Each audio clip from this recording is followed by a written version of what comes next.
there has been growing support to end the filibuster. So I love to hear Kamala Harris talking about that possibility of actually ending the filibuster. We had opportunities to end the filibuster to pass the John Lewis Voting Rights Act and the Freedom to Vote Act, bills that would end gerrymandering in this country, end it. Bills that would end money in politics. And we had a tiny majority in both the Senate and the House. And what happened? What happened? They filibustered that shit.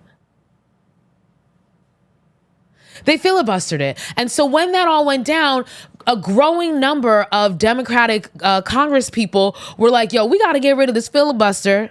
And they were willing to come together to eliminate it, at least for those particular acts. Because I forgot to mention, but there are certain things that there is no filibuster for, that they had to go in and fight for. For example, Supreme Court justice appointments. You cannot filibuster a Supreme Court justice appointment.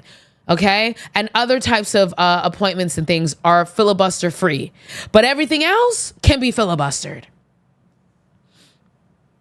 And so there's been this growing movement of people saying we need to readjust and get rid of that. We need to go back to the simple majority, 51-50.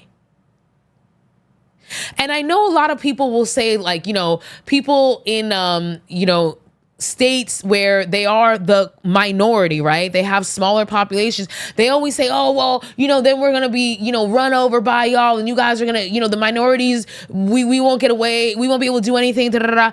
And it's important not to overrun listen, as someone who is a part of a marginalized community here, yes, we don't want to overrun minority groups, right? We don't want to overrun them, but we also cannot allow minority groups to hold all of us freaking hostage. If most of us want to do it, we got to go. We got to keep it pushing, as long as we're not violating people's rights.